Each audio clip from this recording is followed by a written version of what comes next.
Hello everybody. Hi, hold on, let me adjust my mic. It's Hey Girlie Tuesday. It's Hey Girlie Tuesday, and I'm here to hey some girlies. I don't know what that means. Hello. Uh, Somebody doesn't know it yet, but they are getting a BATH today. Turning around and looking at her. Somebody special is getting a big BATH today. She's getting some tubby time, which is what I've been calling it to her face. Um, Josie, I think I've mentioned this before. She has like this like contact dermatitis thing when it comes to fleas. Like she's allergic to them, so she breaks out in little scabs all over her. Um, and I'm also, I don't think I've mentioned this part. I'm a very like sensory person. And I'm the type of person I I wouldn't say that I have like dermatillomania, but like I think at several points in my life maybe at like some points in my life I've kind of bordered on it a little bit, but like I'm definitely the kind of person where like I will pick at imperfections on my skin. I just like I don't break out super often, so I'm lucky for that, or it would probably be way worse. Um, I I don't mean to be like a braggart, but I have had people comment on like how weirdly nice my skin is. Um, and I like don't really do anything to it. I'm just lucky, I guess. And it could have been the opposite. It could have been the opposite, and I know this because my brother exists. And he has so many skincare products that he uses. Um, Anyways, all this to say that like it's rough for me, like petting Josie when she's like this, because all my fingers want to do is just like poke and prod and like pick at all the little like crusty bits on her. I know that's really gross, but yeah. So I it's one of those things, I really need to take care of it. So I went online and I ordered some nice flea shampoo for her. It's all natural. It uses like cedarwood oil, which I've tried something else with cedarwood before. It didn't work like it was hard to tell if it was working. And she hated it because it was a spray. And if you spray anything at a cat, they like freak the fuck out, right? Um so she was very unhappy that I was spraying shit at her. She will be unhappy being in the tub as well. But I did put some extra calming drops in her food tonight, so hopefully she will be ready to take that BATH after this stream. She'll be ready for tubby time. Uh, but yeah, it'll be nice too because the shampoo smells like lemongrass, so she'll smell oh so wonderful, which is not always the case when it comes to cats. Um, Especially with that the calming drops that I got her, they seem to work, but they smell atrocious. Like if I get any of that shit anywhere on me, it's like it smells like fish oil, but with like the pervasiveness of a cat piss smell. You know how like if a cat pees a little bit on some of your clothes, you have to change all of the clothes. Like all of your clothes need to be changed. It doesn't matter if they peed on your lap, you need to change your shirt too because your shirt will also smell like cat piss, and it just the stink is everywhere. Um that's what the calming drops are like, except it's like a fishy smell instead. Um but yeah, she does not like being in the tub. Um we have a tub with one of those like sliding glass doors, and literally what she has tried to do in the past is she has tried to dig her little claws into the space where the two sliding doors meet and try to climb up the doors, like climbing the walls of the enclosure.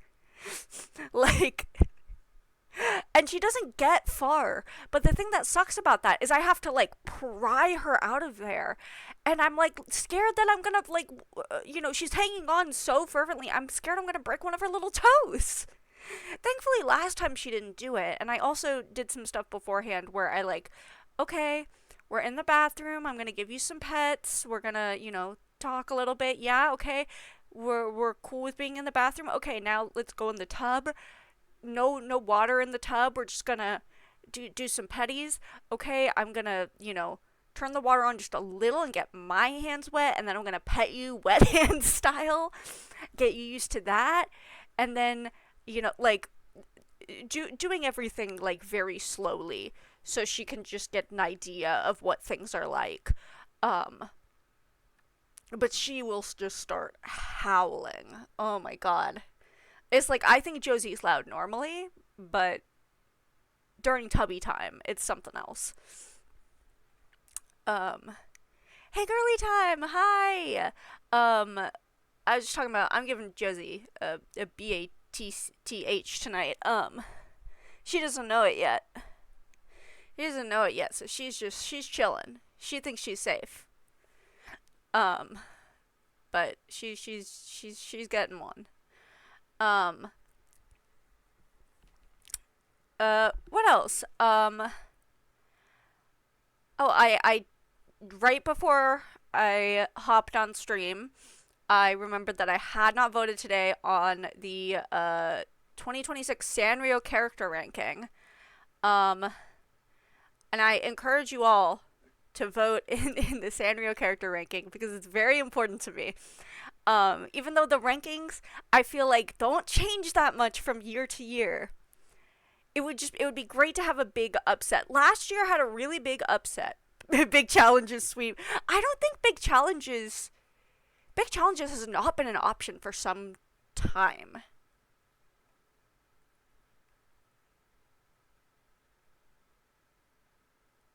Yeah, unfortunately you cannot vote for big challenges, which is a crime. Um, but something that they do is there's always 99 of these fuckers in here. So they have or 90. My bad. There's 90 of them. Um this year my votes have been going to. So normally I always vote for Kuromi and I always vote for My Sweet Piano. Kuromi because she's probably my favorite of like the really like popular Sanrio character, like the ones that you'll see on like every piece of merchandise. Kuromi is my favorite out of that crew. Um, and I always vote for My Sweet Piano as well because one of my best friends really loves My Sweet Piano and I want to support her. Also now, My Sweet Piano is also my brother's favorite Sanrio character as well.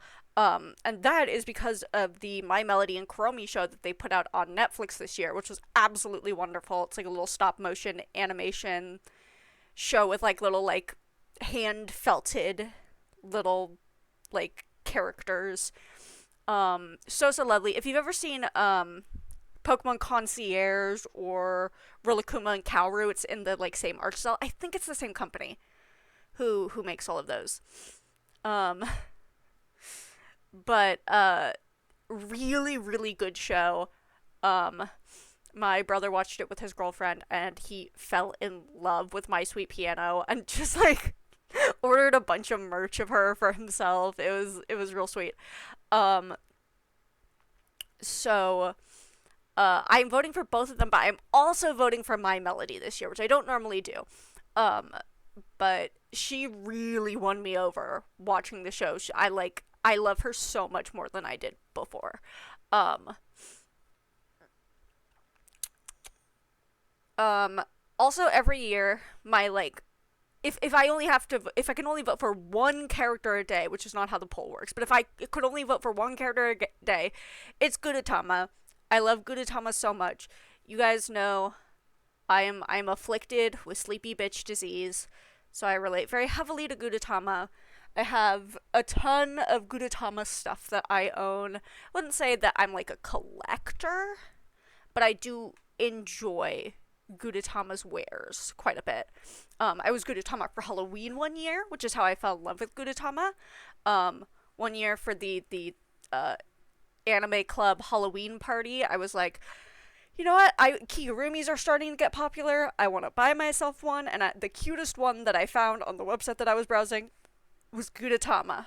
And afterwards, I just fell in love with the little guy. I still have not seen, I still haven't seen Gudetama's Excellent Adventure on Netflix. I need to sit down and watch that sometime. I'm a fake Gudetama fan, but it is my favorite Sanrio character. Um, I also vote for Marumu Fubuyori, um, otherwise known as Mofu, every year. If you've never seen this little guy before, oh my god, he is. Let me pull up a picture of him because he's not as well known. Um, he is just the cutest goddamn thing you've ever seen in your life. He also kind of has the whole, falls into like my sleepy guy energy sort of thing. Um, Let me actually save this image so that I can pull it up more easily. That's a WebP. Is that going to be a problem? Let's hope not.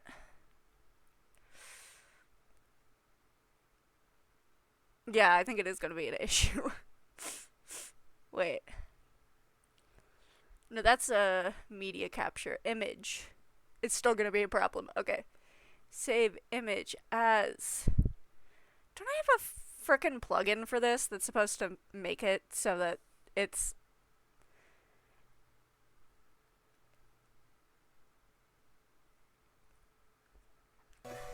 Well, okay. Hold on. Let me just. I'm just gonna do something crazy here.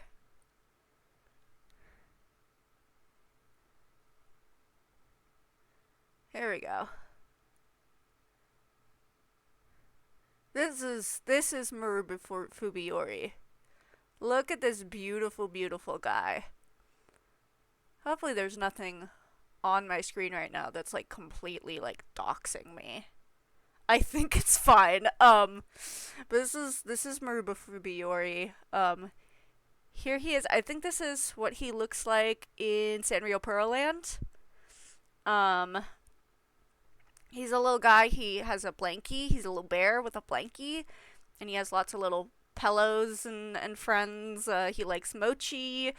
I just think he's delightful. This thing is this thing means everything to me. Um, and then here I can actually pull up these guys now. Voted for Choco Cat a little bit last year because there was that like. I mean, I had been for the past few years, but now that he's finally like kind of gotten his flowers and made it like past the like top 40, um, I'm not voting for him as much this year. I think he's great. Okay, he's great. He just doesn't happen to be one of my favorites. I just think he deserved to be higher up than he was before. Um, I usually vote for Agretsuko every year. I've only watched the first season of the Agretsuko TV show, but it always surprises me that she's in like the 30s because she has like 3 seasons of a really good TV show on Netflix. Like I would think that would like bolster her popularity more, but um then oh, I voted for this guy like a little bit. It turns out that this is like the mascot of like a Vocaloid thing that Sanrio does. Um which I think I only heard like one of the songs of the bunch and I didn't realize it was part of a series. Um but I might have to check this out a little bit more. Maybe I'll vote for him next year, but I did give him like one spare vote just because I was like, "Oh, this is Vocaloid? This is a Vocaloid thing? I love Vocaloid." Um and then the last characters that I've been voting for this year, because I don't even remember if they were available to vote for the year before, especially since they're so low down, but Magical Twin Comets. This is like if Little Twin Stars had a Kuromi. Um, so, yeah, they're like childhood friends, but they're also kind of like rivals. They're like the goth Little Twin Stars. And I think they deserve more merch and more cool stuff. So yeah, I did also vote for Pum Pum Purin a bunch last year. Um, especially because uh what, Sanrio tier list stream? Maybe. Maybe. That sounds like something I would do. Hold on. Can you? There we go. Okay. But, no, that does sound like a fun idea. Um, but, yeah, I did vote for, Pom Pom Purin a bunch last year, even though, okay, if I have to choose between Pom Pom Purin and Cinnamoroll, I do like Cinnamoroll more. Cinnamoroll is definitely, like, in my, like, maybe even my, like, top 5 Sanrio characters, but I never vote for Cinnamoroll in the character ranking because he's one for, like, except for last year where finally Pum Pum Purin took him down a peg, but he keeps on winning. He keeps on winning. He'll probably win again this year. And look, I also have a friend who loves Cinnamoroll and was really upset that Cinnamoroll didn't win last year. Not specific, not because Cinnamoroll didn't win, but because they were like, people are going to be obnoxious about it. And I was like, here's the thing. It's deserved. Any amount of obnoxious that people are being about it, it's deserved. Because you guys will not stop voting for this fucking creature. Anyways, he's great. He's great. I just don't think he needed to be number one like 7 years in a row.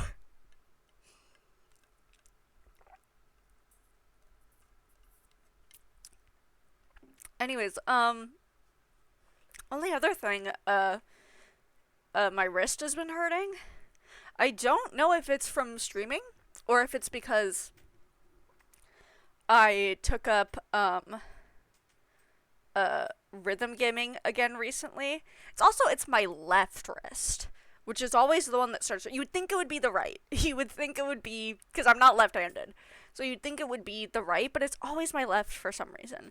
So luckily I do actually have a wrist brace that is meant for the left hand, but it's kind of like every time I put it on, I'm like, this seems really old-fashioned. It's like laced up at the side, and the tag on it looks really like worn and old. I can't remember how fucking long ago I got this thing. But sometimes I put it on and I'm like, is this thing doing more harm than good? But I'm wearing it right now because it at least means that I can't like move my wrist at like an angle that's bad for it. It just, I don't know if it's holding my wrist in a way that sucks for it. Um Hopefully not. I would hope not. I mean, it's on the correct hand and it is a wrist brace. So, you'd think it'll do more good than harm. Um okay. All that being said, it's girly time. Um I think we have done the first 3 dates for Gertie already because there's the dual date. There's where you meet her at Basrar's again, and then the like market date. And I think we've seen a little like preview of whatever the 4th date is. But I also haven't done like her little events and stuff. I don't even know, like, off the top of my head if I could tell you what Gertie's CGs look like. Like, the special illustrations. Except I know what the Spring Fling for her looks like. Because I think that was the very last CG that, like, we finished for the game. Was the Gertie Spring Fling one.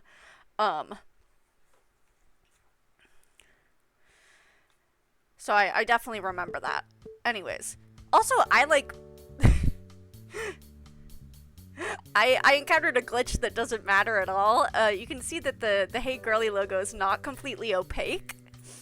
That's because I exited out of the window as it was appearing and then went back in. And it just stayed like the level, like the same opacity. Josie's licking herself back there. Anyways, let's get going.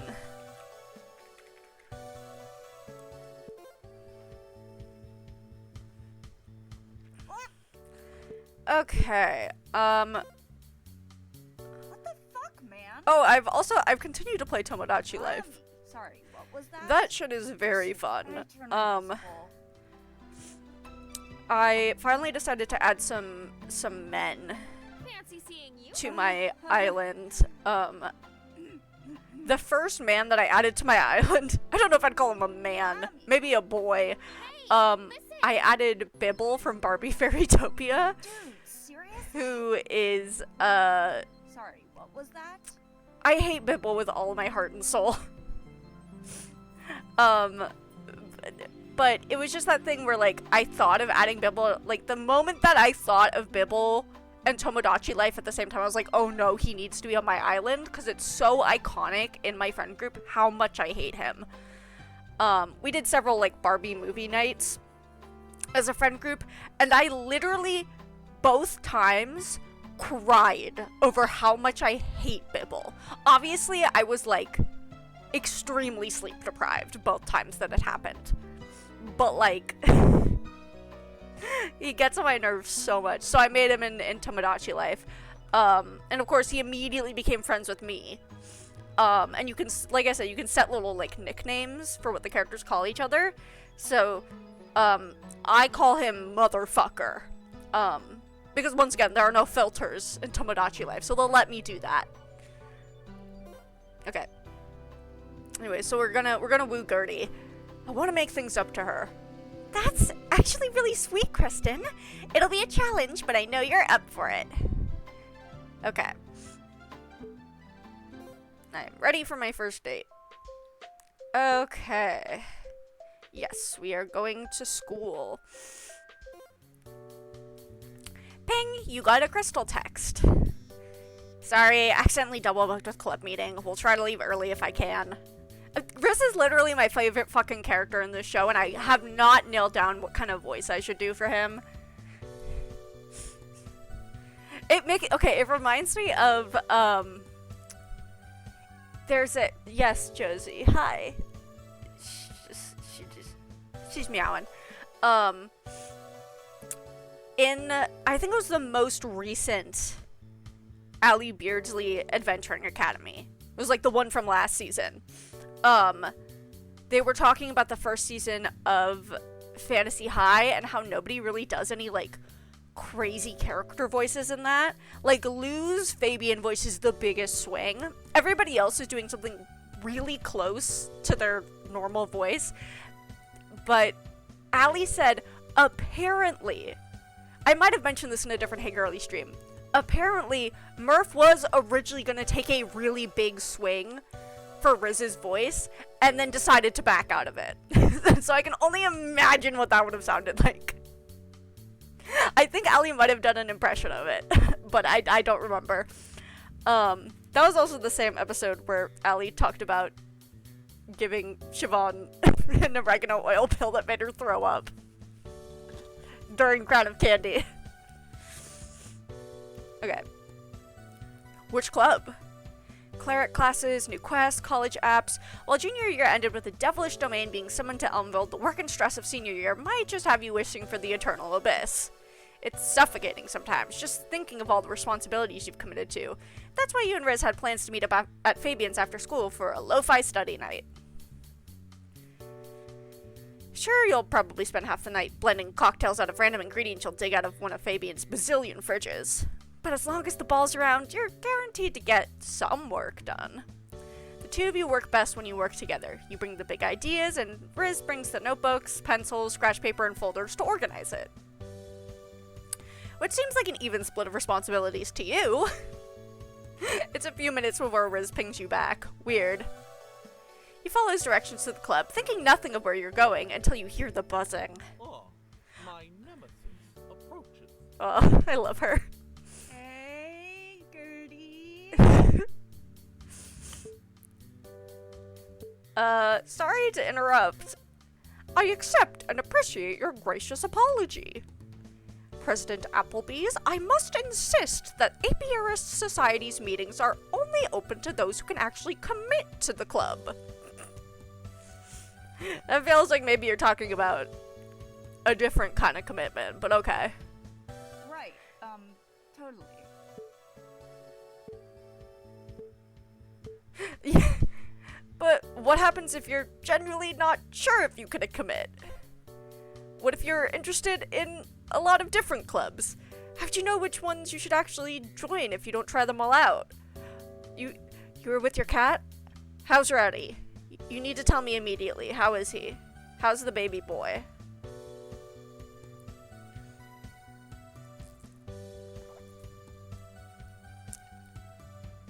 Check Discord.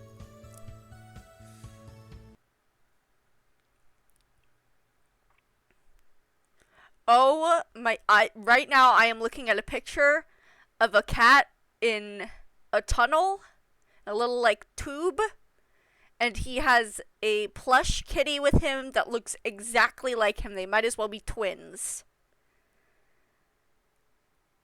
Oh, the world is so beautiful. Alright. But what if one particular club has wanted you for a long time? What if, after all this time, you led her to believe you finally liked her back? The club, that is. Look, I'm just here to see if there's any chance Riz can leave early. We're supposed to be at Fabian's. You check your watch. 15 minutes ago? You hope Fabian isn't waiting up for you two. You know he is. He is so sad and lonely. Who are you kidding? The other option is dealing with Galir full-time. He totally is. What? But we've got so much to do! Spring is the most crucial time for the planning and preparation of the hive. We need to make sure we have enough feeders, plant more flowers, double-check the hive for potential infections. Oh, that reminds me. I still have to fill and label the honey jars and Gert's Bees lip balms for the farmer's market stall. Gert's Bees is still so good. You almost lose yourself in Gertie's stream of consciousness, but you manage to snap yourself out of it. You've already forwarded Riz's takeout order to Fabian. You cannot let yourself get distracted by how cute Gertie is when she goes on about bees. You make eye contact with Riz, who's messaging you over the mind link on the sly, profusely apologizing for messing up his schedule. You message back, telling him not to worry. The ball should seriously cut himself some slack. He's attending every extracurricular club possible on top of a full-time course load, on top of all his college scholarship applications, on top of his private eye caseload. It's a wonder he doesn't double book himself more often. You're doing a fraction of that and still manage to double book yourself almost weekly. Look, I'll just call it out. It's quite obvious what's happening when two people drop silent in the middle of a three-person conversation. I mean, didn't really seem like a three. Riz isn't contributing much. I shouldn't be surprised that the adventuring party always comes first. I mean, he doesn't even have a sprite. He can't contribute much if he doesn't have a sprite. He's not important to this game. Sorry. I love you, Riz. I'll see you at the next club meeting, Mr. Guckgack, whenever you're free next. Good day to you, Miss Appleby. You shuffle towards the door with Riz, already dreaming of pad thai, lo-fi beats, and those scented candles Fabian orders specifically from a vendor on Leviathan. Oh yeah, Fabian would be a scented candle connoisseur. You know it. Ocean breeze with a pineapple mango twist. Yum. But then you turn back to Gertie, humming to herself, or maybe to the bees, as she removes each box from the hive for inspection. By herself. If Riz leaves, is Gertie the only member of the Apiarist Society? I don't want to leave you alone with all this work. What if Riz and I both stay to help? But we'd get this done faster with 3 instead of 2. I appreciate the offer, Miss Applebee's. If you and Mr. Guckgack made previous arrangements with Mr. Seacaster, then you should both honor your words. Gertie turns away, giving up the fight like she already knows she'll lose. Does she really believe that everyone else would simply drop their commitment to her club if someone else called them up? Oh, right, that's exactly what you asked Riz to do. But Riz also promised to attend this meeting, a purist honor, right? What if I duel you for it? Duel? To settle which promise he'll keep, it's only fair. If you win, Riz will stay to help you, right, Riz? Riz shakes his head frantically, cutting a hand under his throat, the universal signal for, no, stop, what the hell are you doing? But it's too late. I accept your challenge. Kristen Chili's Applebee's. Swords, then, to the first touch. Whoa, hey, I think we've already run past that base, if you know what I mean. Ah, so you suggest first blood. Sorry, what was that? Very well, you named the terms, so I shall name the place, as is customary. Right here, right now. At Gertie's summon, a swarm of bees engulfs her.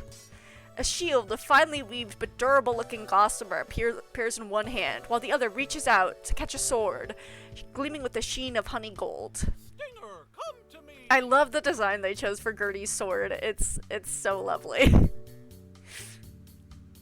Stinger, I barely know her. The Queen of Bees clearly does not fuck around. Calling upon your connection to Cassandra, you summon a sword made of scintillating purple starlight. The swarm condensing around Gertie hoists her already impressive height up an extra couple of feet, boosting her attack with an extra sting. Was it an annual tradition or something for someone to try and kill the Eggfort student body president? Now I understand how Maisie felt last year. How should you respond? Turnabout's fair play. Attack. A blade born of the night sky clashes against honey gold steel. Well met, Miss Applebee's. The duel is on. The duel tears through the bee farm, crashing into the hive and the gardens, kicking up a storm of seeds and nectar. You can hold your own in a fight, think Cassandra, but let's face it, you're not exactly a duelist. To you, adventuring has always been a team sport. Your eyes dart around the battlefield on instinct, searching for an ally to lend support, protection, or healing. Girl, you're the healer. You're not meant to be doing one-on-one duels. But you can only find Riz, twitching and wincing, a reaction that certainly doesn't inspire any advantage. It just reminds me of when Fabian is getting a solid gold neck tattoo. And somebody tried to give Lou advantage, like, give the help action, and Murphy just goes, I'm opposing disadvantage by staring at him and wincing the entire time. Which is perfect. Even more perfect considering Riz is the other person there who is covered in, like, ill-advised tattoos. Ill-advised pirate tattoos. Gertie, on the other hand, hello? What are you talking about? What's wrong? She's meowing. Gertie, on the other hand, is a one-woman army. Or rather, she's one woman who can summon a whole army. The swarm shoves you back and sends you crashing into a shelf of jars, bottles, concoctions, tinctures, honeys. You notice a generously sized jar. I almost said dangerously sized. That much honey will kill a man. You notice a generously sized jar recoiling at the sight of that fiendish red hue. Devil's honey? No, this red is a little lighter, a little thinner, the liquid gleaming gold when you touch it up to the when you hold it up to the light. You twist open the top for a whiff, curious, and the scent of tart sour apple reminds you for just a moment of the cobblers your mom used to bake for church fundraisers. But that's not all. It's also the Honeycrisp crumble ice cream you would order at Bisrar's whenever your party visited, Red, annoyed, Adine at work. It's the Granny Smith strudels Jawbone would bake on Sundays to stock the snack cupboard at Mordred Manor. It's that catastrophic parfait of Macintosh slices, day-old whipped cream, and powdered sugar you threw together after a group study date at Seacaster Manor when you were all high on 2 a.m. zoomies. It's also quite aptly tinted red. The clank of metal draws your attention back to the duel. You whip back to Gertie, bracing for some sort of sneak attack, but she merely stands before you, stinger poised and ready in a textbook-perfect fighting stance. Sweet Cassandra. Blinking away your exhaustion, you summon your starlight sword once more. I must admit, Madam President, that you make quite a spirited opponent. She checks out your dueling stance from head to toe with a slight detour to your biceps. Is she impressed or is she impressed? This ain't my first rodeo. I see. This is my 6th duel in recent times. 6? In this past year? In this past week?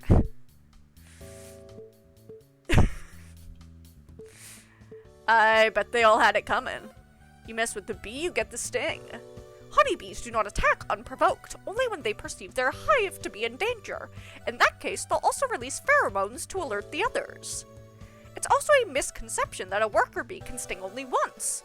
It's only when their target's skin is so thick such that the bee cannot dislodge its stinger after the attack without tearing off the entire appendage that the bee will eventually die from the wound. With Gertie sufficiently distracted, you take the opportunity to go for the kill shot. In a truly miraculous feat of dexterity, think Cassandra, you dart forward right up to her face and smear a thumbful of red-tinted honey across her cheek. Motherfucker! Her eyes are owlishly wide behind those glasses. She is utterly bamboozled. Nat 20. You hold up the jar of apple-infused honey. To the first blood, right? This looks like kind of blood-ish. And wouldn't you say you pour your blood, sweat, and tears into making these honeys? Gertie's shoulders are shaking. Her whole body is shaking, jostling the swarm around her. Her face remains impassive, though tears are trickling out the corner of her eyes, mixing with the sticky red honey. Uh-oh, is this honey cursed or something? Did you accidentally put her under some sort of shaking spell? Quick, you could counter the effect, maybe? Unless that'll trigger some sort of failsafe. Maybe you should call Adine. See if she can help you identify the exact curse, but there's not enough time. Well, it's not like you can make things worse. You begin to whisper a quick prayer, but wait. No, Gertie's not crying. Not exactly. Could she be?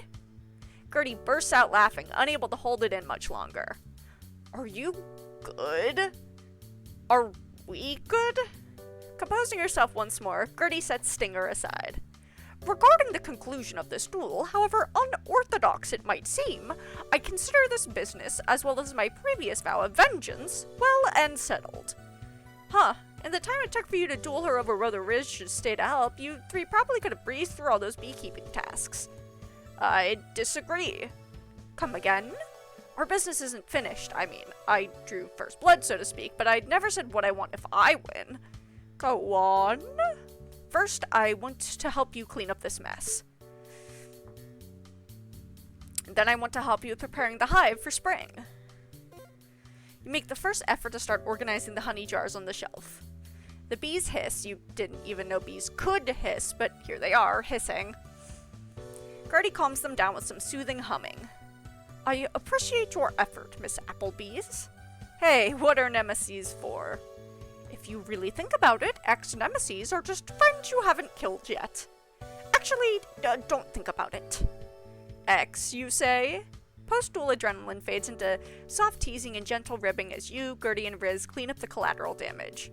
Nothing is so broken that a simple spell or a bit of elbow grease can't fix, for the most part. A couple of mason jars were smashed during the duel. Empty jars, think Cassandra. You're not sure if Gertie would be so willing to forgive you if you'd wasted all that honey. Looks like I'll need to make a trip into town for supplies. Tell me when you're going and I'll come help out. You flex your shoulders. I'll carry the heavy stuff, I promise. Gertie's cheeks go red, but her expression stays passive, quite suspiciously so. Actually, because her skin is blue, do you think she would, like, blush purple? I've never thought about this before, but my D&D character she's blue.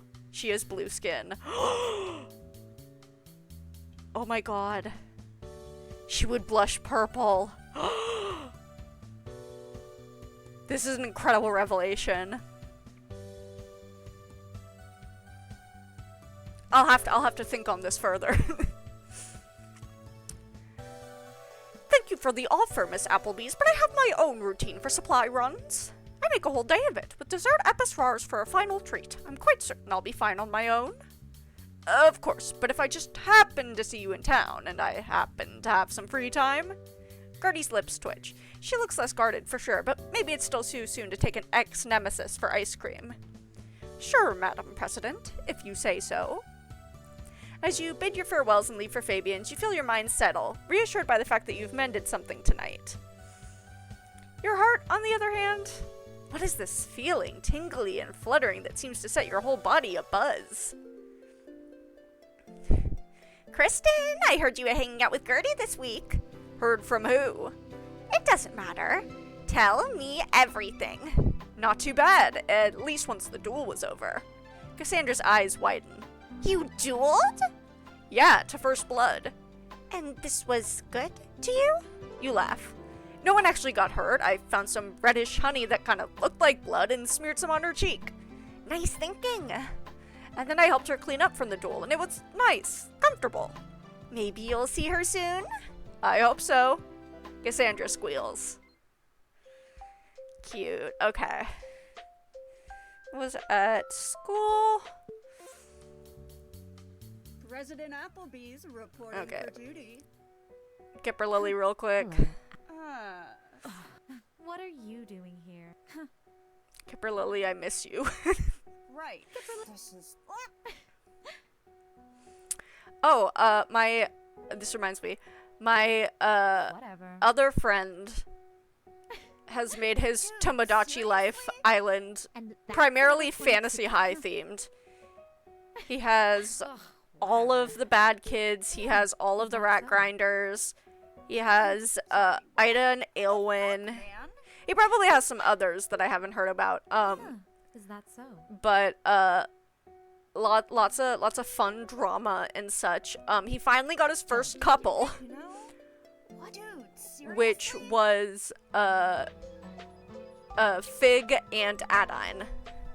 Funny enough, it happened because Ida confessed to Adine, and then Kimberly butted in and confessed too. And she said no to both of them because she already had a crush on Fig, and them asking her out inspired her to ask out Fig, and then Fig said yes. So, if only Tomodachi Life had Polly, this could have been solved by Ida, Fig, Adine, OT3, but unfortunately was not meant to be. And the music is looping over itself. How wonderful. Also, it has just been like everything that he's told me about has just been so extremely in character. It's hysterical. Sorry, what was that? I wonder. How very. Great job, Applebee's. Ooh. I think not. Sorry, what was that? At one point, Riz confessed his undying friendship to Fabian with a bouquet, which was, yeah, that's in character, all right. Really? How wonderful. I'm very excited to put the bad kids on my own island eventually. I just have a lot of other characters I want to add in first. Hi, Kristen. I missed you. All right. Sorry. See. All right, downtown for Gertie Date 2. You know Adine didn't cast a sleep spell on you, but the past few days have been exhausting. Between the duel, the usual duties of being student body president, and actually trying in your classes, you've become a bit reliant on a little sugar high. You're in a Budapest again. There's nothing wrong with a bit of comfort food. And with how much you've been working out, you thoroughly deserve a treat now and again. That's what you've been telling yourself, at least, to justify this new drain on your bank account. No, yeah, Tomodachi Life has produced some really incredible stuff. I'm very happy with all of the updates I've been getting from my friend's island. The really funny thing about that, the Riz confessing his undying friendship to Fabian is Fabian has had, I think, the longest running crush on the island on Riz. So, like, really. And they're roommates, too. But the good news is that it did finally recently become reciprocated. So now they're both crushing on each other and just haven't done anything about it. So right now, his island really does read like a Faber's fanfiction. So, Anyways, I found that very amusing. That's what you've been telling yourself, at least, to justify this new drain on your bank account. You texted the bad kids Crystal thread hoping to meet with anyone, but they all seem to be busy with their own lives. Riz is working on a case, Adine is having a movie night with Ilwyn, hell, even Fabian is booked and busy on a date with Maisie. And Fabian is never busy. Tonight is looking more like I scream than we scream. You're visualizing a milkshake as tall as your torso like you're trying to manifest it when you hear a voice behind you. Hello, Miss Applebee's. Sweet Cassandra. You turn to see Gertie, who almost looks as surprised to see you as you are to see her. How do you even greet your ex... something? Hey, Gertie. Hey, Gertie. Gertie smiles at that voice line. Sounds so flirty. Dude, I nailed how flirty that sounds. You can hear the grin in my voice. Gertie smiles at you warmly. Seems like things resolved well after your duel. You stare at each other, unsure of what to say next. But you hate silences, especially awkward ones. You frantically search for something to say. Sure, the last time you saw her, you talked big about bumping into her in town and helping out with her supply run. But actually seeing her here, you're reminded of another promise you'd made her. Back in junior year, that first time you asked her out to Basrar's for ice cream. An offhanded date night plan. But there always seemed to be another enemy, another exam, another wrinkle in that exhausting quest to keep you from the follow-through. A hint of hurt flashes across Gertie's face. Is she remembering the same thing? Her hand twitches at her side. Should you be bracing for a blade? But then her features smooth out to a more cordial countenance. You still have Miss Abernant's discount, correct? I shouldn't be all that surprised to see you here. Oh, thank Cassandra, that's over. Half relieved, half pleased, you wave it off immediately. Water under the bridge, Gertie. Water under the bridge. I'm mature now. I can look past things like that. Gertie gives a soft chuckle at your response. And is she blushing? That duel might have resolved more than you thought. Do you want to sit down? Okay. Gertie looks a little surprised by your offer, but you notice with delight, not disappointed. That sounds delightful. Miss Applebee's? Maybe we could catch up? You know, that'd be really nice. What's been going on with you? I'm sure a lot has changed in the apiarist world since junior year. Gertie's eyes light up instantly as she slides into the booth opposite you. The interesting thing about this is that... Fascinating that you mentioned that. A group of swarm keepers in the baronies have actually found a combination of beehive smokers and the fog cloud smell that makes for a potent calming agent. It's twice as efficient as before. You crack a smile at Gertie's enthusiasm. It's infectious seeing her go on like this, and you can't help but drink in the passion. You could have used some of that energy at the start of junior year. Shit, you could use some of that energy now. You lose track of time as you listen to Gertie talk about her hive and how much it has grown. When she turns the conversation to you, catching her up on your new pantheon seems almost boring in comparison. By the time Basrar comes around to take your order, the two of you are too caught up in your conversation to notice him. Basrar knows not to take it too personally. Soon you get your dream milkshake, complete with a nearly cartoonish cherry on top, and Gertie gets a full sundae. After Basrar sets them down, though, you see Gertie's eyes dart from side to side. You glance around for what you could possibly be looking out for, but see nothing. Psst, Gertie, you okay? Do act natural, I don't want to draw any attention. Okay. You go along with Gertie, leaning back in your seat. What could it be? Some sort of deep espionage mission gone wrong?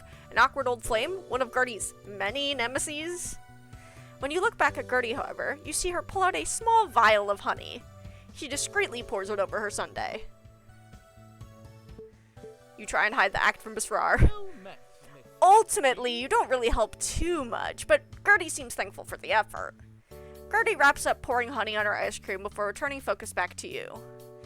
I should have guessed you'd want your ice cream with your own honey, but why try to hide it?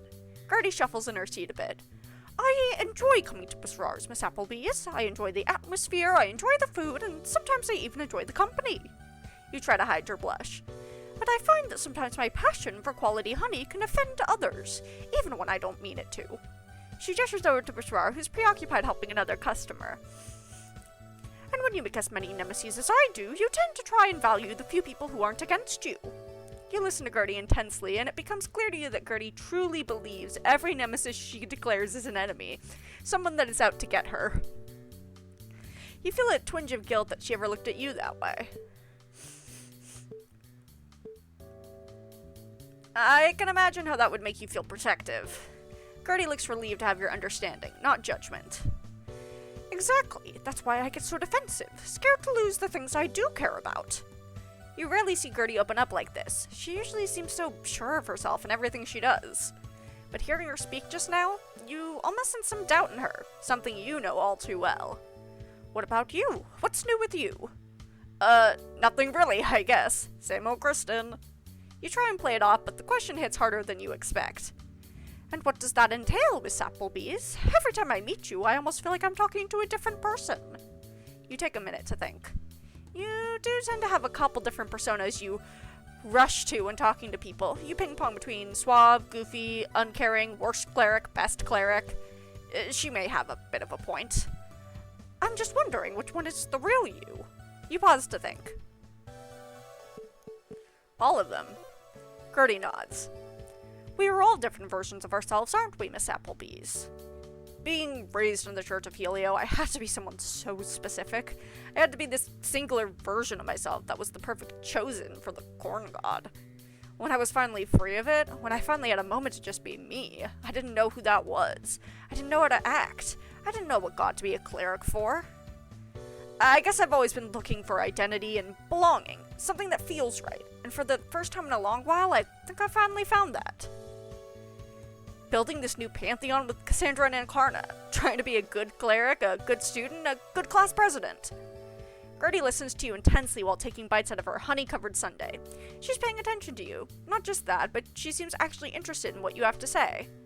Last year, the two of you swung wildly between hot and cold, demanding information about devil's honey in one moment, then flirting and making out like it's going out of style.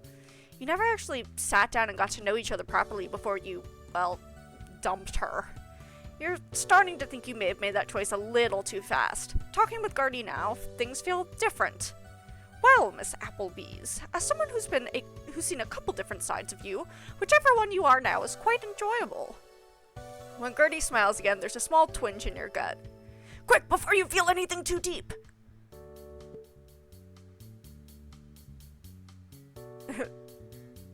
Can't believe we're finally here, huh? Can't believe we're finally here. Huh? Honey, I'm just winging it over here. The two of you chuckle as you finish your milkshake and Gertie her ice cream. Was this a date? Sure felt like it. Your first date together, perhaps. A first date that was a long time coming. You both pay your tab. You're able to negotiate a discount out of Basrar because Adon used to work here. Plus, Basrar has like 0 overhead, so he's making money no matter what. Well, I should buzz back over to my hive. I suppose I should get back to my presidential duties. I was thinking of declaring martial law to avoid exams this year. Can you do that? I have a feeling Egg 4 won't stop me. It's not impossible that Lucy could be 2 booths over currently discovering Moon Mist. I love that. This was quite delightful, sitting down with you, my old nemesis. And all it took was a quick duel to first blood. Who knew how easy it would be to go on a date with a former enemy? As Gertie dabs a napkin to her mouth to wipe away a stray spot of ice cream, your eyes drift to her lips, remembering how nice they were on yours. Before you can get too immersed in your own daydreams, however, Gertie pulls you into a hug. I enjoyed being on good terms with you, Miss Applebee's. We're no longer nemesis, but whatever we are to each other now, I think I'd like to take it slow this time as we figure it out. Was it that obvious you want to kiss her? You sincerely hope not. But hey, you're more than happy to respect her boundaries. Rushing into things didn't help you out last time. Alright. You bid Gertie I'm gonna goodbye. stop. Take it slow. Right. That means you should definitely not immediately ask when she's next free. Act cool, play it chill, wait 3 days before you text her. But as Gertie leaves, she turns back to give you one last look. Hey, I run a booth at the Elmville's Farmers Market in town. You should come check it out sometime. That doesn't sound like half bad of an idea. You'll have to take her up on that sometime. Okay. I'm actually going to take a really quick break. I have to run to the bathroom real fast, I'll be so honest. So give me just a minute, and then I will be back here for Cassandra check-in and all that stuff. All right.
All right. Oh. Okay, awesome. We're back. Okay. Someone's calling. Hey, girlie. How was Best Fries? I get it. I need to lay off the ice cream. Who said that? I didn't say that. You said that. But my sugar addiction let me run into Gertie. Oh my me! How was it? Did she swoon? Did you pay for her ice cream? No, but I managed to get Adine's discount to cover for both of us. Close enough. It was fun. We chatted. We were in cahoots together. It was a great impromptu date. Date? You said date, so it was a date then? I think so. We hugged. Gertie said she wanted to take it slow, so Sounds like it was a great time either way. Keep it up. Okay. Let's get through all of these real quick. Okay, we got Fig. Hey, Chris. Fuck. Sorry, what was that? Yeehaw! This? Oh, Hell yeah. nat 20! Oh, Kristen. My paladin.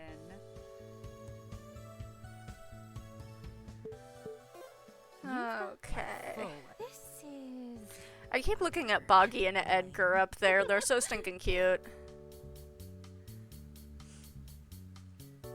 So Blimey.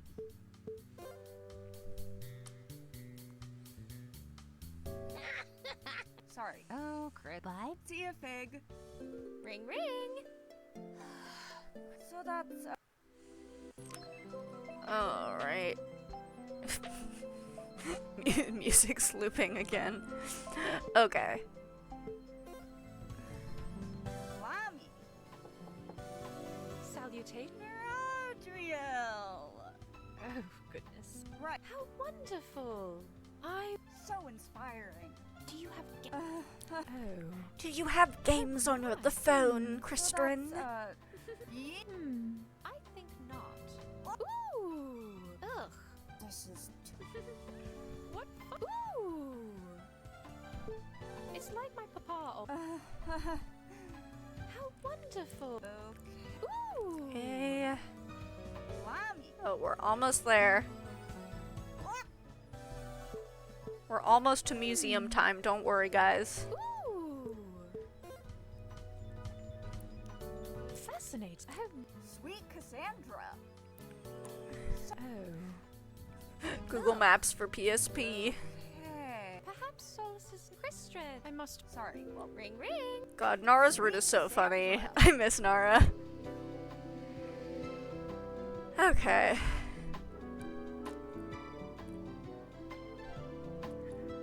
what the fuck, man? Blimey.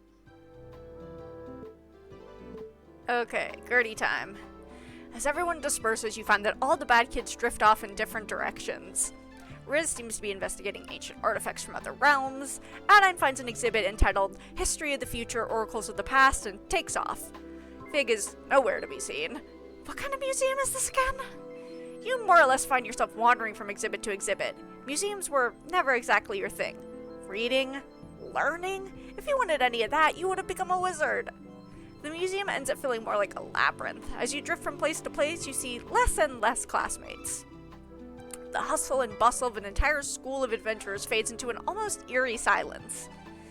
It's there, deep in the maze, that you start to hear a tiny voice, like it's just a couple rooms over. Giggling, soft whispers with no response, like someone talking entirely to themselves. You start to creep up slowly, unsure of what you'll find. Hubba, hubba. You're so very sharp! Wait, is that? I just know you've killed many nemesis in your time. It's a waste to see you all cooped up. You turn the corner and see Gertie swooning over a case featuring various arms and armor. Hey, Gertie? Gertie startles at the realization that you're here, watching her. She lets out a tiny yelp that you can't help but be endeared by. Hello, Miss Apple. Miss Applebee's! Apologies, I was unaware of any other presence in this exhibit. She stands up straight. You swear that you can feel her joints lock up from here in embarrassment. Sure, you two have made up and were no longer nemesis, but you were a fair bit away from comfortable. Even then, last thing you want to do is make Gertie feel weird about her excitement for cool weapons. You don't have to worry about talking to a sword. I'd say talking to the goddess of mystery is a decent bit weirder. Gertie clears her throat as her posture softens, her eyes turning back to the glowing purple sword she was admiring. I definitely did see this one, but I forgot about it. This is so cute, and also, I just noticed right now, that's an Adventure Zone reference! Oh my god! What is that character's name again? It starts with an R, but it's the clay construct character from, 11th Hour. I should remember, my brain is saying Rowan, but I know that's not right. Um, Audrey is in the chat. If she can, if she's paying any attention, maybe she can help me remember. But, yeah, oh my god. So cute! Oh, I'm trying to see if there are any other references, but I think that's the big one. Maybe some of these back here. Oh, I think these are the weapons from, Crown of Candy. So you can see, okay, I think these are what these are. Because that looks like, you have, like, little peppermint daggers, you have, like, Amathar's big fuck-ass sword. Those are probably daggers for Jet, and that's, like, a big, like, waffle cone spoon. That's probably Saccharina's. I have to guess on some of this stuff, but I don't know if this references anything, or if because it's the thing they're focusing on, it's just made up for this scene. But god. Oh, this is so cute. They snuck so many sweet little references into the museum CGs. I really loved the Nara CG where, like, everything in the background, like, the show she's obsessed with is Starstruck Odyssey. This is so sweet. Also, Gertie's fucking face. Oh my god, she's such a cutie. Gertie clears her throat as her posture softens, her eyes turning back to the glowing purple sword she was admiring. I think really the thing that gave it away for me was the peppermint stripes, and then also, like, me being like, that looks like waffle cone. Like, that looks like waffle cone texture. And then those two things together, coupled with, I was like, I remember Amathar's art, he's holding a big fucking gold sword. And I know Jet, I believe, is a rogue, so it would make sense for her to have daggers. Anyways. I can't help but be so mesmerized by the weaponry. The smith work on display is nothing short of intoxicating. Are you a fan of the smithing arts, Miss Applebee's? Never been much of a metal person. I prefer to stick to my staff of doubt in these bad boys. You flex your muscles for a second, mostly as a joke, but you see Gertie blush and quickly avert her gaze. She clears her throat. And just no armor? Your whole body shudders as you imagine the armor of Bride spitting out Galir. Can't say I ever saw the appeal. As you finish the sentence, another item across the way catches Gertie's attention as she makes a mad dash towards it. Look at this one! Wait, this one! You follow across, glancing at all the display cases. The more you see, however, the more concerned you get. A sword that looks like it comes from a toy called the Brick Sword, a strange gun labeled simply as The List, and an array of other ominous items that send a shiver up your spine. But Gertie seems unwaveringly excited, bouncing from item to item. You lean back and look at the label of the exhibit, Cursed Armament. Gertie? Aren't they amazing? Some of these look brand new. I wonder what would cause them all to be stuck behind glass rather than used on a battlefield. It dawns on you that Gertie has not either seen the sign or doesn't seem to care. That's really interesting. The craftsmanship is just phenomenal. What do you think, Miss Applebee's? You crack a smile. As long as I'm on this side of the glass, I think they look awesome. You continue to follow Gertie along down the line of weaponry. Her passion for the craft is far more interesting than any exhibit in the museum. It really is a wonderful thing to go through a museum with somebody who is extremely passionate about whatever is in the museum. I love how you can tell this is like a nautical guy, and there's like a little, look, that would be for like the end of his fin. That's so cute. Okay. Hey, girly. Okay. That's, Okay. Okay. Yes, okay. We're gonna go support local businesses at the farmer's market. You're here to do some shopping, that's all. Pick up some organic fruits, try out those artisan breads, stock up on hand-rolled truffles for those pre-exam all-nighters. So what if the farmer's market was all the way across town? A little hike was always worth it to support local small businesses. Then you spot Gertie tucked in her stall between a table selling candles and another selling fruit leather, arranging an impressive display of vials, jars, and bottles just so. Who are you kidding? Of course you're here to see her. hey, Gertie. Busy as a bee, I see. Hello, Miss. Honey, I'm positively swarmed. It's true, in the mere few seconds you've been chatting, a small crowd has formed in front of Gertie's stall. Customers mill about, trying the honey samples, free bees, laid out with wheat crackers, examining the various flavors of Gert's bees lip balms. Your mind blanks for a moment, recalling the taste of citrusy sweetness. Girl. Apologies, Miss Applebees. I'd love to show you around the market. Just give me a second. As with everything else she does, Gertie puts 100% into the task at hand, tending her stall with a near-militant proficiency. She's even trained a swarm of honeybees to spell out discounts, deals, and promotions in the air, creating a buzz around the market with their dazzling dance routines. What do you do? Gertie's clearly got her own system. You give her some space. You stand out of the way as Gertie brings someone up, attaching one of her pre-made handwritten thank you notes to a jar of blueberry honey. She gives you a sad look, lips pressed like she's debating about asking you something, but then another rush of customers pull her away. Gertie flits around the stall, moving from customer to customer, but she always circles back to you during the lulls to chat. On a break, she leads you around the market, showing you the smoothie stand she thinks you'll like and the food trucks with fans, family, friends, fellow vendor discounts. The crowd dwindles as the day stretches on and shows us Gertie's inventory. Just as Gertie is packing away the now empty plate of free bees, a last-minute customer swoops in, a haughty-looking elf in a powder blue pantsuit. Still on a call on her crystal, the customer gestures wordlessly at Gertie to hand over some of that black locust blossom honey sample. Gertie acquiesces, though she does not look happy about being treated like an unheard servant. When Ms. Pantsuit is done with that sample, smacking her lips loudly, she insists on trying the lemon creamed honey, the raspberry rose honey. Ma'am. The customer waves her off, bragging to whoever's on the other end of the phone call that she's secured membership to the ever-exclusive Marigold Country Club. Apparently, they're about to expand their golf course from 9-hole to 18-hole. She gestures at a jar of bamboo honey. Ma'am, I'm afraid there's a limit on how many samples I can give each customer. But if you're interested in purchasing anything to support Eggford Apiary Society, I'd be happy to help you. Finally, Ms. Pantsuit hangs up her phone to address Gertie directly. Only, she then starts going off about how outrageously overpriced this school project is.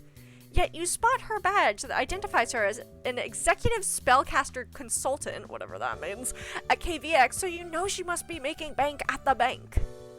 You can tell Gertie's really trying to keep it together, but each spitting insult is just another spark lighting her already short fuse. The bees sense this too, flitting around their queen in an increasingly frenetic motions. Ms. Pantsuit leans in, jabs a finger to punctuate her point, and accidentally swats the swarm. Uh-oh. Motherfucker! It all happens so fast. Ready for blade shield. You know you've got one chance to speak up before the duel begins. What do you say? Give him hell, Blade Shield, I'll watch your back. Yeah. Gertie's grin widens, your comment bolstering her confidence as she marches towards the duel. Spells are a-slashing, blades a-clashing, bees a-swarming. Miss Pantsuit gets her licks in, but before long, Gertie's got her cornered. Yield, miscreant! Apologize for your transgressions against the Hive, or I vow from this day forward you shall forever be my sworn nemesis. It's not looking so hot for Miss Executive Spellcaster Consultant over here. Surely she'll yield and say sorry, if only to escape from sword point. Except, you see the customer, prone and bloodied on the ground, but you also see her out of the corner of your eyes, sneaking up Gertie's blind spot with a vicious gleam in her eyes, a spell crackling at her fingertips. A trick! An illusory image! You've got to do something.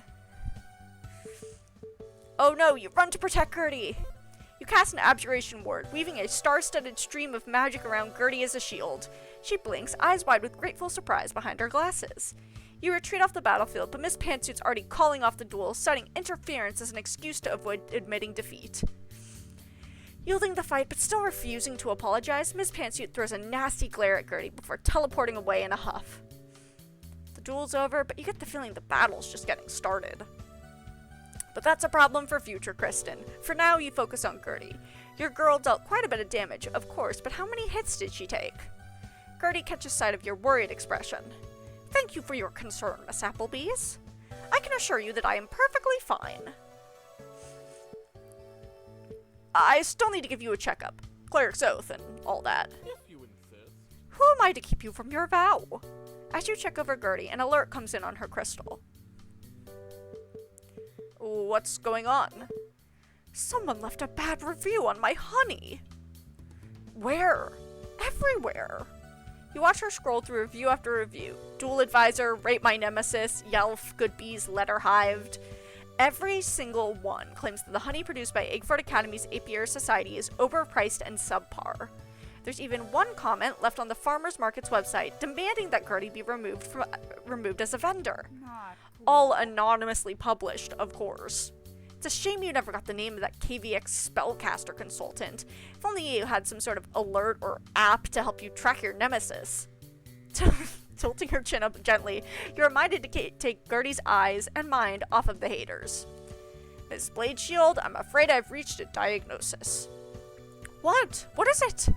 Sad to say, but it's incurable. What? even cowgirls. You've get come the down blues. with an irrevocable condition of terminal cuteness. Also a sprained wrist. That I can fix up quick.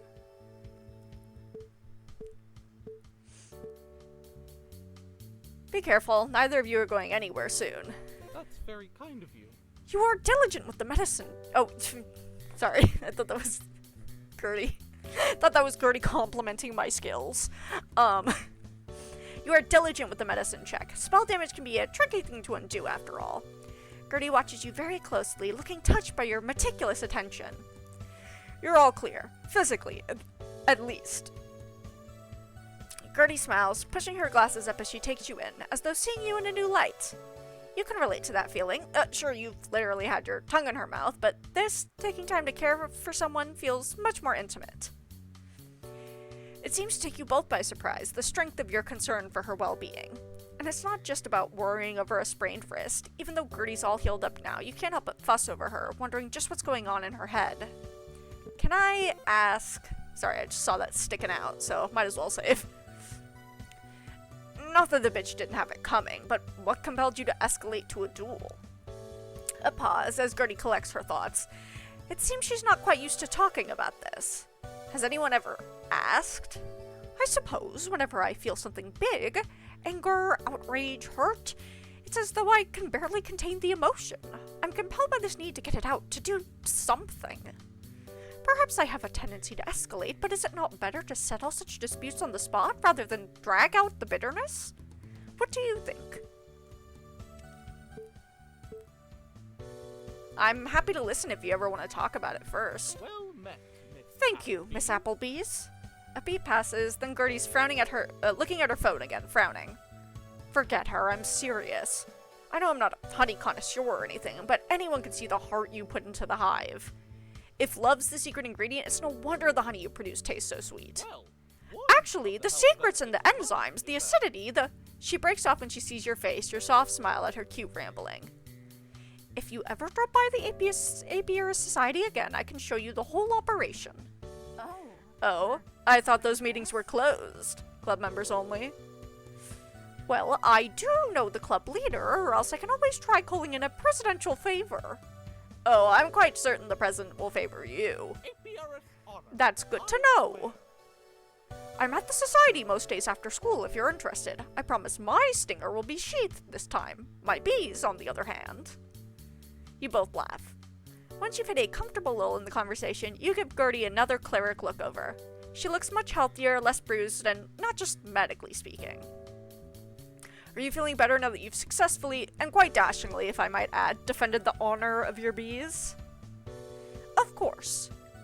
But then some uncertainty flashes across Gertie's expression. Trouble finding the words or trouble spitting them out? Is it too forward of me to say that I'm mostly feeling better because you're here? Not at all. That's so sweet, honey. Is it too forward of me to say that I'm really happy I can be the one who can make you feel better? Oh, sorry, that's, I just really like doing the Gertie voice, I guess. Is it too forward of me to say that I'm really happy I can be the one who can make you feel better? Not at all. Kristen, pick up. Sorry, I've been a really busy bee today. Pun intended. Ooh la la, are things getting a little less brittle with Gertie? Bee joke gave it away, huh? Just a lot. But I'm liking this look for you. I can't wait to hear how sweet your day was. Nice one. I got to see Gertie do her thing at the farmer's market. I have to say, I'm quickly falling for how passionate she is. Even when people try and get her down, she always picks herself back up and stands up swinging. Yeehaw! And I like being the one to help dust her off, heal her up, and stand in her corner. Look at you. I'm loving the sound of this. I'm so proud of you for getting back on track. Okay. I'm gonna do some. Looks like tracker. Hey, a stranger. Oh, really? So that's, yeah.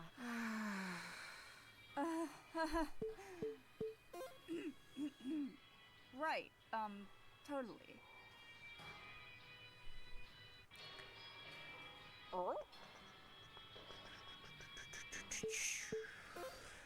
This is totally great.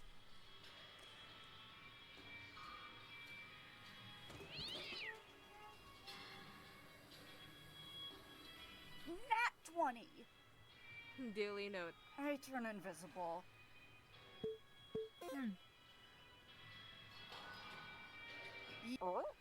Yeah, alright. Hey, Hey, listen! Alright. We'll work for the road. Okay. Lucy it is.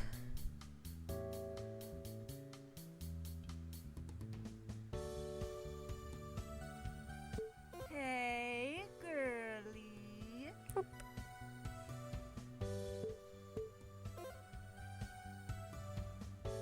yeehaw! I'm feeling a little low.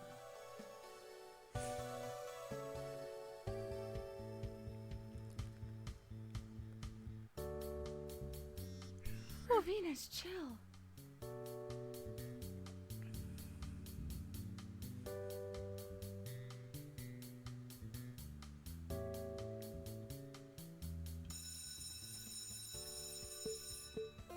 Cool, sick. Hey, girlie! Perfect. Kristen. Okay. Nice to you. Where to? Okay. First one that I haven't already seen. Okay, back to school. It's been an exhausting day of cleric classes. Sure, you have experienced both killing and birthing new gods, or reforming old ones, but that doesn't help you write an APA, Adventuring Party Association, formatted paper on the ideal healing practices for a severed limb. You desperately need a detox, something to help clear the academia-laced fog sweeping through your brain. You start thinking of Gertie. Who could blame you? The Fearbold Ranger has taken over most of your waking thoughts. You make your way over to the Apiary Society, Population 1. With Riz hard at work on his capstone project today, Gertie is devotedly tending to her hives alone, using the smoker to draw the bees out before she begins inspecting the honeycombs. Despite her concentration, she manages to notice you coming and gives you a wide smile. Hello, Miss Apple. Ah, Miss Applebee's! Hey, Gertie. You came here with the intent to ask Gertie on a date, but now that you're here, you feel taken with seeing her in action. I can't believe we've known each other for so long, but I've still never actually seen you, do your thing. I suppose in the intense roller coaster of our courtship, you've never had much of a chance to. I don't typically show my hive to my nemesis. At the mention of the word nemesis, you swear you can hear the bees start buzzing slightly louder. It appears Gertie isn't the only one who remembers your old tension. You subconsciously take a step back from the buzzing bees. Gertie notices your careful movements, but waves it away. APRS on. Don't worry, Miss Applebee's. Bees don't attack unprovoked. You briefly wonder about their definition of provocation. You shake off your concern. Gertie knows these bees well. She won't let you get hurt. So, what else have you been up to today? Not much else. I've spent my whole day here with the hives. The whole day? But what about your ranger classes? Ah, that's the benefit of an independent study, Miss Applebee's. I can count the Apiary Society as academic credit.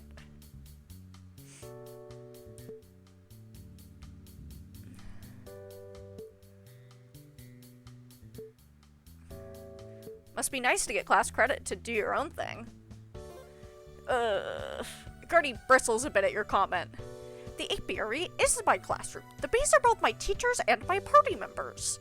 There are a lot of druidic literature on bees and how they may be some of the purest manifestations of nature-based magic. Gertie continues working on her hives as she speaks. The way her hands move, her deliberate movements, you're mesmerized by the level of care she puts into each action. Some even theorize that bees themselves can be their own source of magic, and some pretty powerful magic at that. I explained this all to Principal Eggfort. Let me guess, he went off about chronomancy? Gertie looks shocked at your level of accuracy. Yeah, he does that a lot. After a couple of minutes of ranting, though, he was more than happy to sign off on my independent study. That's cool and all, but doesn't the independent part ever get a little lonely? Gertie shrugs. Every now and then, but I am devoted to a higher power, Miss Applebee's, something I'm sure you can relate to. She's not wrong. From a lot of perspectives, Gertie's dedication to her bees is nothing short of religious. But you can't deny her conviction is somewhat terrifying. You're the cleric to the goddess of doubt and mystery. Hell, you alone have worshipped more than a couple gods. But looking at Gertie, you can see she's always been this dedicated to apiary. It's always been a part of her, and she's never had any reasons to doubt it's where she belongs. You can't help but feel a strange mix of admiration and jealousy. Let's Then I guess it's a good thing I'm here. Maybe I can help that study of yours be a little less independent. Why, Miss Appleby? Gertie chuckles at your flirting. It's nice making her laugh, but now's the time to get to work.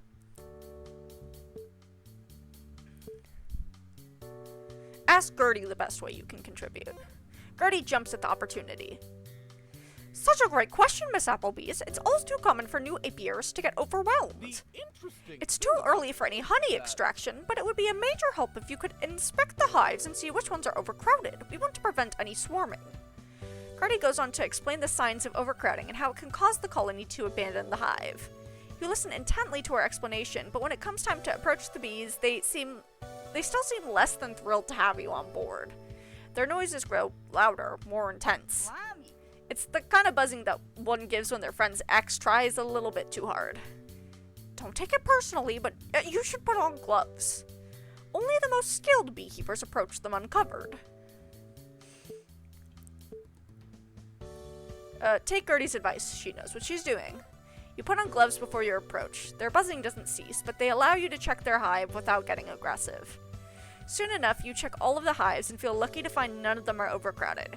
Gertie lets out a sigh of relief herself. Well met, Miss Appleby. Thank you for your help, Miss Applebee's. These bees are important to me. If they swarmed and left the hive, I don't know if they would survive. Gertie speaks with a deep sadness in her voice, like she's in mourning. Very tragic. Did you hear about that country club that's planning to expand its golf course into Farhaven Woods? They'd have to flatten acres of woodlands, not to mention pump all that water and pesticides to keep the golf turfs green. Oh, is Deja watching the stream? Oh, she sure is camouflaged. What a baby.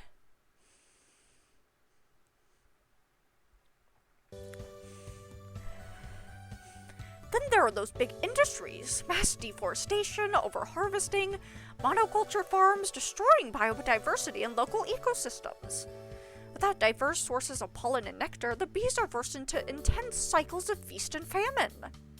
Leave it to civilization to fuck up nature. Gertie's face flashes with a brief look of hesitation. Well, It's not just your run-of-the-mill mortal shenanigans. I think there's more to it. That theory about bees being a source of druidic magic, I'm not the only one who believes in it. I think that some other sources of magic may be interested in limiting nature's power.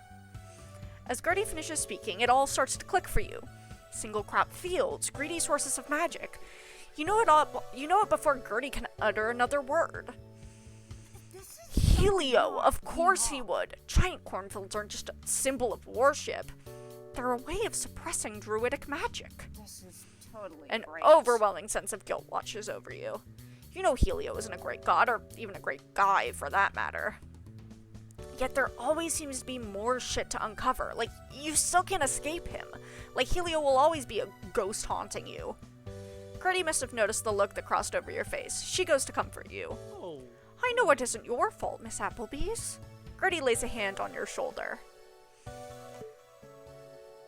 Hold her hand. You rest your hand on top of hers. After all that Helio and his church have done, she still wants to be there for you. Not cool. I was Helio's chosen. I could have done more. I could have left the church sooner. You were a child. You were homeschooled. How could you have possibly left the church? You know Gertie is right, but you can't shake the feeling that somehow this is all on you. As kids, all we knew is what our parents taught us, Miss Applebee's, chosen or not. It suddenly hit you how deep this impromptu visit has gotten. No wonder the bees don't like me. I bet they still smell the corn on me. Gertie gives a pitying chuckle. Would you like to try approaching the bees again? Are you sure? I assure you they don't want to sting you any more than you want to be stung. You've never struck me as someone capable of fear, Miss Applebee's. Not from what I know of you, and certainly not from the stories I hear about your adventures. What kind of stories?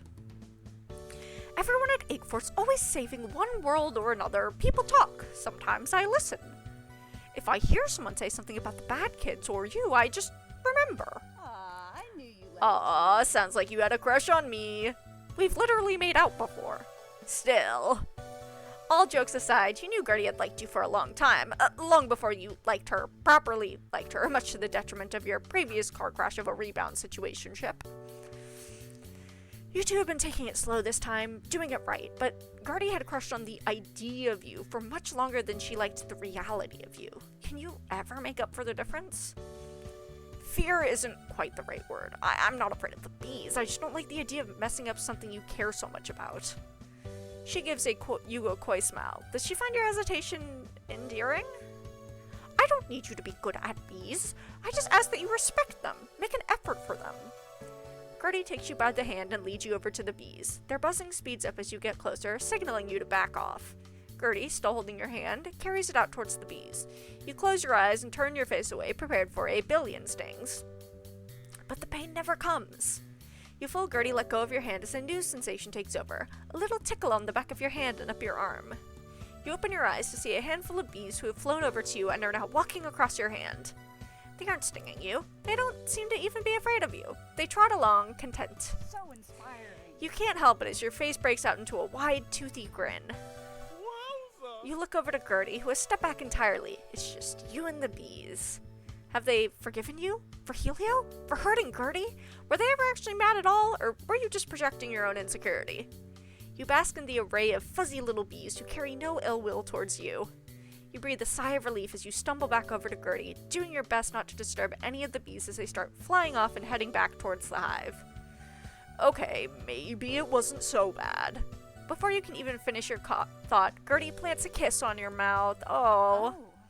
After you get over the initial shock, you lean into it. You stay for a couple seconds before you pull back. Hubba, hubba. I forgot how soft your lips are. That would be the chapstick. She holds out one of her well-known Gert's Bees lip balms. When did this turn into an advertisement, Gertie? I thought we were taking things slower this time, getting to know each other better. I think I know what I need to do, Kristen. You perk up at the mention of your name, your first name. You're unsure if Gertie even realizes the swap. You decide not to make a big deal out of it. You know, I think some of my bee-related anxieties have gone down.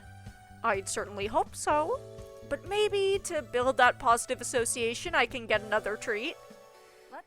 Let's make out or something. You lean in, teasing, hoping for another kiss, but Gertie's eyes light up with inspiration. She's gonna give you honey. Brilliant idea. I'll bake you a baklava, king of honeyed confections. Or maybe we can bake together. Oh, that's right. I've been meaning to recalibrate my recipe anyhow. Gertie pauses, taking in what you've just said. Oh, Hubba, hubba. are you asking me on a date, Kristen? Kristen! Come by Mordred Manor and you'll find out. Someone's calling. Hi, Kristen. I miss you. Don't get mad at me, but I was kinda peeking and I saw you making friends with the bees. You saw that? I didn't even get stung once. I'm starting to become a real bee whisperer. Let's not get ahead of ourselves just yet. How was the rest of the date? Honestly, Gertie is... she's great. It's been a long time since I could talk like that with anyone. Like, deep and shit, without it just ending up weird. We're actually going to be having a real date next week, finally. So And she kissed me. She what? You should have fun with that. I'm so proud of you, Kristen. Whoa, hiccup. I'm so proud of you, Kristen. It sounds like you know exactly what you're doing, so keep up the good work. Okay.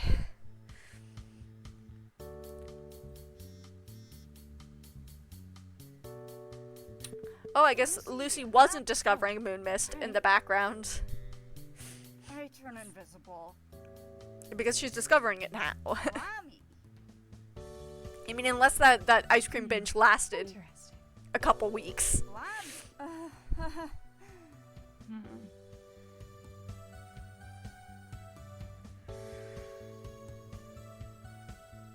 Right. Totally. Oh.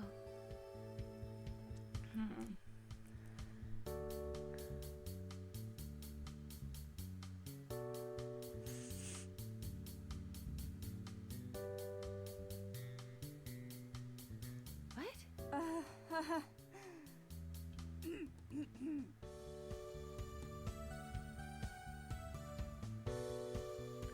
That's wonderful. Have a nice day. Lucy, I miss you. I miss all my girlies. Oh god, it's doing the thing again. Okay. Okay.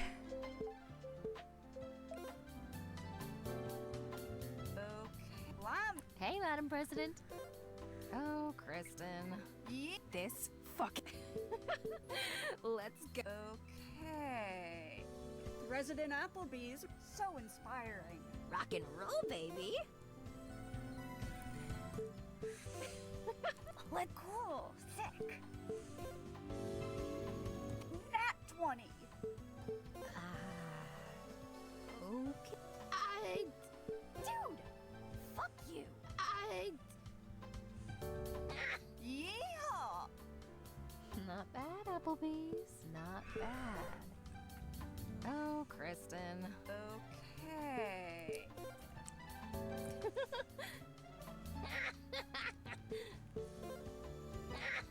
Later. Catch you later, Fig. Alright. So inspiring.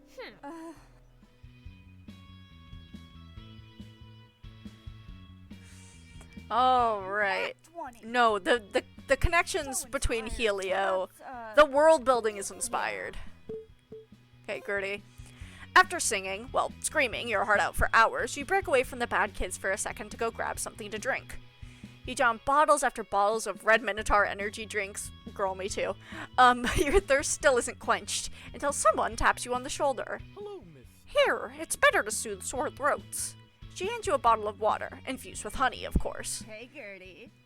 You throw your arms around her, hyped up by the energy of the music festival around you. Are you here with the group? I stepped away from the bad kids for a moment, but maybe we can all join up. That's very kind of you.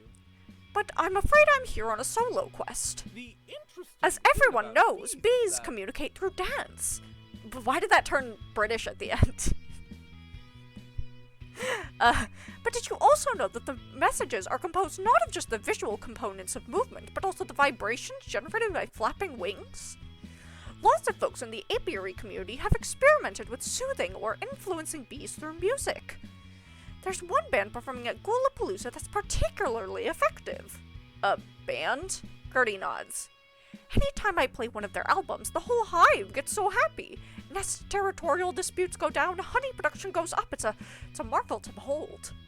It's been years since the band performed live together, but then I read they're doing a reunion at Gulapalooza.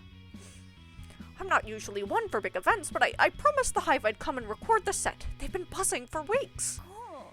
This I've got to see. Really? But the other bad kids?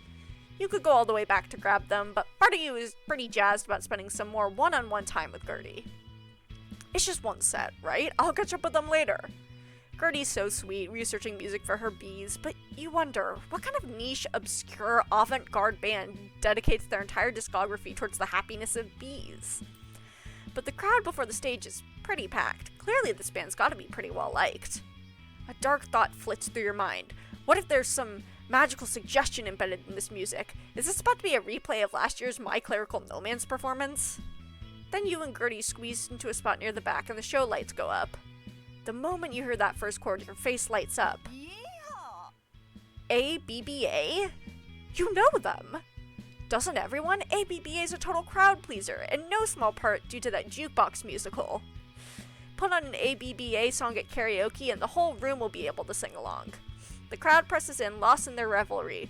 You stumble against Gertie, struggling to stand tall enough to see the stage. Sorry, I'm just imagining Gertie playing Dancing Queen for her bees. Climb up! She heaves you up to her shoulders. Whoa, hot. Oh, cute! With Gertie's hands firm around your calves, you tilt your head up, water bottle to your mouth like it's a microphone, relishing the cool breeze washing over your face. I guess if you were writing a song about bees, they would like Dancing Queen. Yeah, that's fair. Oh, this is singing. I'm not gonna... Yeah. Laughing, you forget all your pre-Gertie exhaustion. Delirious joy pours out of you as you lose yourself to the catchy tune. Together, your voices join the roar of the crowd. During a slight lull of the ballad song, you tilt down to rest your head on top of Gertie's. Sweaty and swaying, she looks up at you. Thank you, Kristen. Thanks for coming with me. Oh my gosh, that was so fun. Are you kidding? That was so much fun! It is, isn't it? I ought to look into more music shows, too. Heart thundering, you play with the ends of her braids, faking nonchalance as you ask your next question. You know, as the student body president, I have it on good authority that the spring fling will be just as fun, if not more. Why, Miss... Oh, yeah? Yeah, it's got music, dancing, just like this. Would that be something you're interested in? Gertie considers this, pausing for a heart-stopping second. So that's, Hypothetically, of course. yeah. I'm not usually one for big events. I came here today for the bees, but I did have a lot of fun. I suppose if the spring fling was important to someone important to me, I'd love to go, and I'd have fun too. Hypothetically, of course. Of course. Cute. Ring ring. Okay.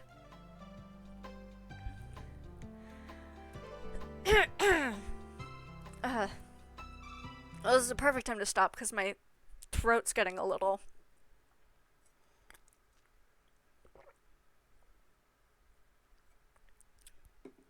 My throat's getting a little scratchy. So yeah, okay, so, we will probably, unless my job interview is tomorrow night. So unless I get the job and they want me to come in the very next day for orientation, we will be doing the first episode 2 of the Devil Stream on Thursday. And then, depending on my availability, the final Night in the Woods stream on Sunday. Thank you. I hope it goes well. Fingers crossed. Fingers crossed. Yeah, I've mentioned before, if I do end up getting the job, then it's gonna change the stream schedule, but I'll make a new version of, like, this little thing with the games all laid out on what of the Devil's Honey. Sorry, but I'll make a new schedule with all the games laid out on, like, what days they would potentially be on and all of that. And I'll probably just mention at the end of streams, like, what the streams coming up will be according to what my schedule looks like. Hopefully also having, like, a job and getting out of the house more often will stop me from taking random midday naps all the time, because there was a moment today where I, like, almost decided to take another nap, like, 30 minutes before, well, not 30 minutes, like an hour before I needed to start stream, and I was like, if I nap right now, I will not get back up. It won't happen, and I won't stream, and I'll skip Gertie route again, and I can't do that. I can't keep doing this. I had literally already taken a nap today. but yeah, okay. Thank you so much for joining in. Um, I am gonna head out because it is someone's BATH time soon. And she is looking sleepy eepy. So I think it's gonna go well. Okay. See you guys. Bye-bye.